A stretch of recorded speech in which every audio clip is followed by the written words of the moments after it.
Shalom, selamat pagi jemaat Tuhan. Berjumpa kembali dalam doa pagi online. Mari hampiri hadirat Tuhan, bawa hati kita. Rindukan selalu menyenangkan hati Tuhan.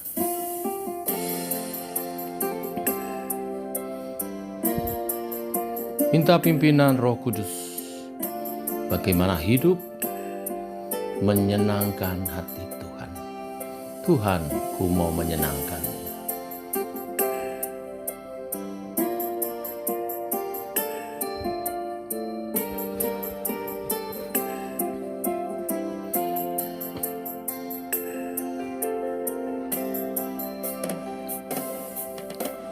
Tuhan, ku mau menyenangkan-Mu. Tuhan, bentuklah hati ini jadi bejana untuk hormat-Mu, cemerlang bagai emas murni. Tuhan, ku serahkan hatiku, semua ku berikan padamu. Kuduskan hingga tulus selalu, agar aku menyenangkan-Mu, menyenangkan-Mu, senangkan-Mu. Hanya itu kerinduanku, menyenangkan-Mu, senangkan hatimu. Hanya itu kerinduanku.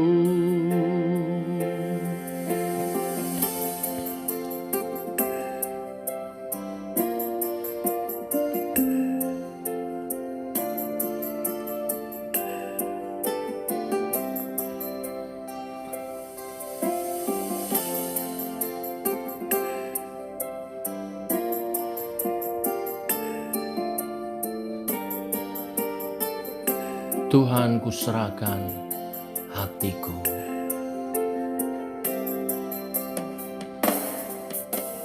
Tuhan, ku serahkan hatiku, semua ku berikan padamu. Kuduskan hingga tulus selalu,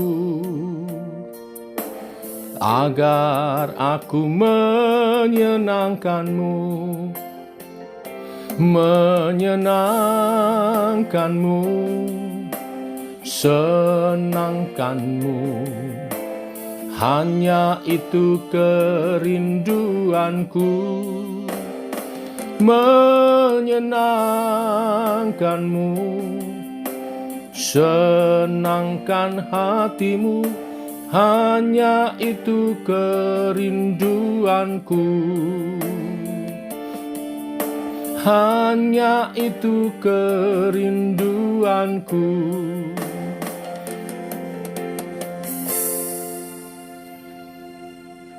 Itulah kerinduan kami Tuhan, selalu ingin menyenangkan-Mu.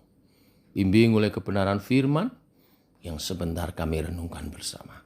Dalam nama Tuhan Yesus Kristus. Amin. Baik Bapak Ibu Saudara, kita lanjutkan perenungan firman pagi hari ini. Markus pasal 10 ayat 17 sampai dengan yang ke-27. Sedikit panjang. Judul perikop, orang kaya sukar masuk kerajaan Allah. Pada waktu Yesus berangkat untuk meneruskan perjalanannya, datanglah seorang berlari-lari mendapatkan Dia, dan sambil bertelut di hadapannya, ia bertanya, "Guru yang baik, apa yang harus kuperbuat untuk memperoleh hidup yang kekal?" Jawab Yesus, "Mengapa kau katakan aku baik? tak seorang pun yang baik selain daripada Allah saja. Engkau tentu mengetahui segala perintah Allah. Jangan membunuh, jangan berzina, jangan mencuri, jangan mengucapkan saksi dusta, jangan mengurangi hak orang, hormatilah ayahmu dan ibumu. Lalu kata orang itu kepadanya, Guru, semuanya itu telah kuturuti sejak masa mudaku. Tetapi Yesus memandang dia dan menaruh kasih kepadanya.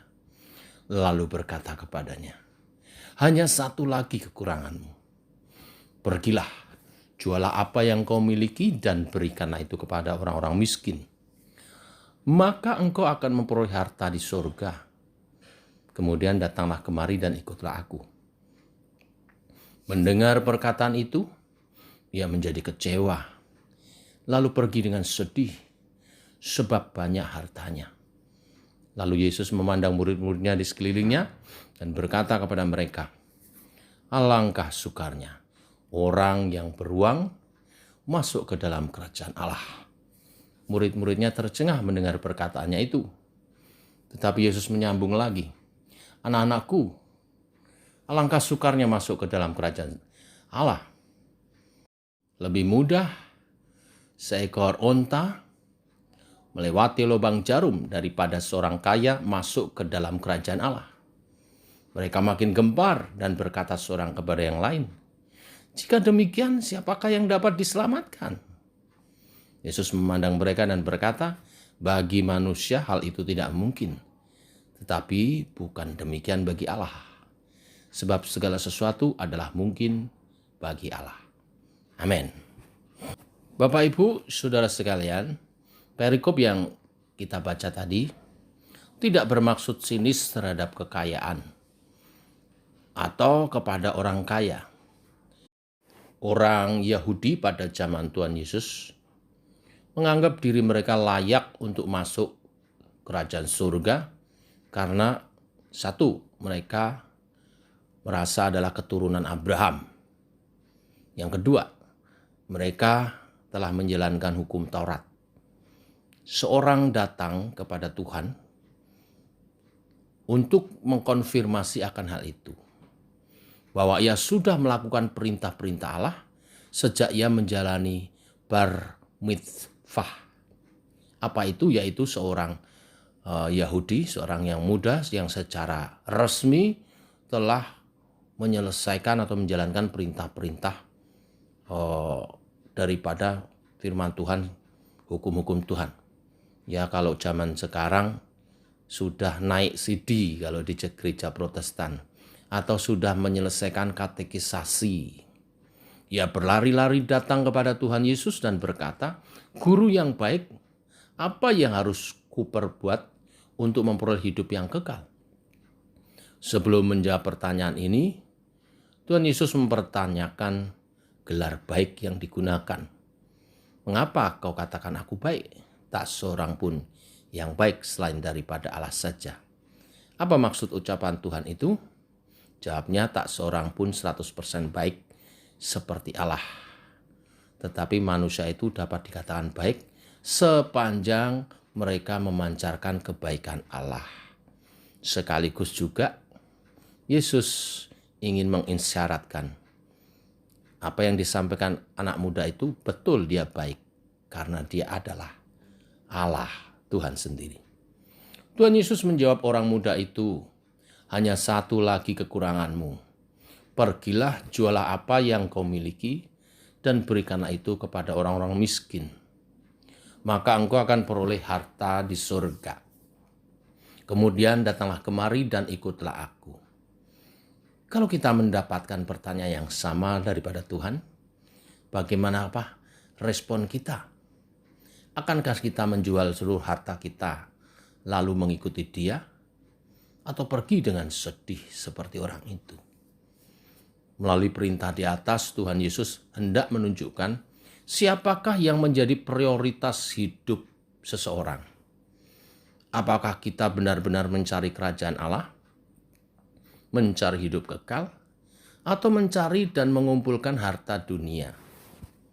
Mendengar perkataan itu, perkataan Tuhan maksudnya orang muda itu pergi dengan sedih. Karena banyak hartanya.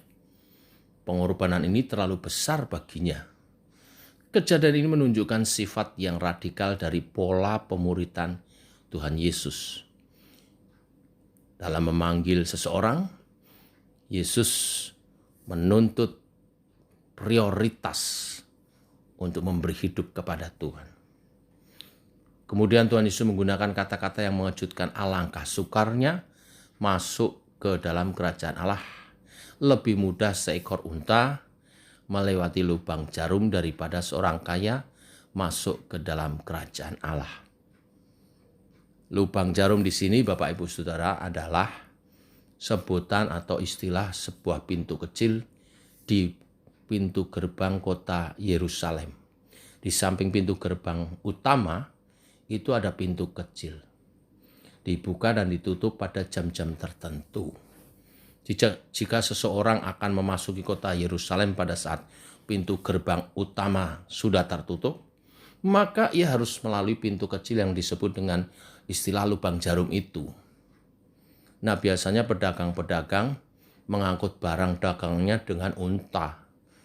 Maka ia harus menurunkan dulu semua barang dagangannya dari untanya itu. Lalu dengan sedikit memaksa untanya untuk menekuk kakinya dan menarik baru bisa masuk pintu kecil itu. Jadi dengan pernyataan ini Tuhan Yesus mau mengatakan bahwa untuk masuk ke dalam kerajaan Allah, seseorang harus menanggalkan harta miliknya lebih dahulu. Membuang segala pikiran tentang harta lalu memfokuskan diri untuk memasuki kerajaan Allah. Murid-murid yang mendengarnya gentar, lalu bertanya, jadi siapakah yang dapat diselamatkan? Tanya mereka. Diselamatkan sinonim dengan masuk ke dalam kerajaan Allah dan memperoleh kehidupan yang kekal.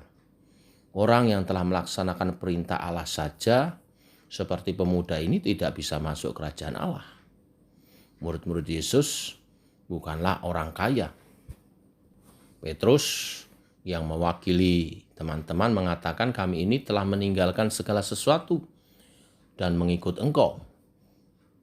Petrus mau mengatakan, kami ini miskin. Kalau orang kaya yang saleh saja sukar masuk kerajaan Allah, bagaimana dengan kami yang miskin dan belum tentu bisa sempurna seperti dia?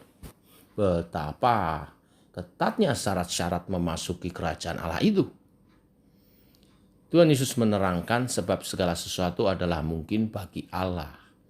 Untuk menyelamatkan seorang kaya, maka hati orang itu harus diubah. Cintanya pada kekayaan duniawi harus diganti dengan cinta kepada kekayaan surgawi, kepada harta di surga. Kerajaan Allah tidak memandang orang kaya atau miskin, tetapi memandang hati orang-orang yang mencarinya. Inilah berita firman hari ini. Jadikan Yesus Tuhan prioritas utama dan utamakan hal kerajaan surga lebih daripada harta dunia. Tuhan memberkati. Mari kita berdoa. Bapa, kami mengucap syukur untuk hari yang baru, hari yang limpah dengan berkat-Mu. Engkau telah memberkati kami dengan keadaan sehat, kami bangun dan kami merenungkan firman-Mu. Firman-Mu hari ini mengajar kepada kami untuk memprioritaskan Tuhan dan lebih mengasihi hal-hal rohani daripada harta dunia. Tuhan tidak melarang kami untuk menjadi kaya dan berharta, tetapi hati kami tidak boleh melekat kepada harta dunia. Hati kami harus melekat kepada Tuhan dan kepada hal-hal kerajaan surga. Bimbinglah kami Tuhan. Ini tidak mudah, karena kami harus bisa melihat hal-hal yang rohani, secara rohani, dibandingkan dengan hal-hal yang kelihatan dari mata kami secara jasmania.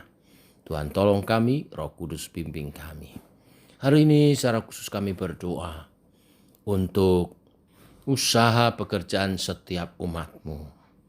Tuhan berkatilah apa yang diusahakan oleh tangan kami sepanjang hari ini, berkatilah, rahmatilah, sehingga menghasilkan yang terbaik. dan itu memberkati kami. Terima kasih untuk firman Tuhan yang mengingatkan kepada kami. Kami tidak boleh hatinya melekat kepada harta dunia. Tetapi saat ini kami membutuhkan Tuhan untuk kehidupan kami, untuk kecukupan, supaya kami juga boleh menjadi kesaksian bagi kemuliaan nama-Mu. Sehingga melalui berkat-berkat-Mu ini, nama Tuhan dimuliakan. Dan kami sebagai anak-anak Tuhan tidak memalukan Tuhan. Sebaliknya, berkat-berkat yang Kau limpahkan akan juga kami pakai untuk mendukung pekerjaan Tuhan lebih dimajukan. Berkati yang membuka tokonya hari ini, yang membuka bengkelnya, apoteknya, rumah makannya. Tuhan berkati anak-anak Tuhan. Juga yang berwirausaha, membuat makanan di rumah, kue-kue, juga roti, yang home industry di rumah. Tuhan berkati. Ada pesanan-pesanan yang cukup baik sehingga memberkati keuangan kami dan penghidupan kami Tuhan. Yang bekerja sebagai aparatur sipil negara, Tuhan berkati pekerjaan kami.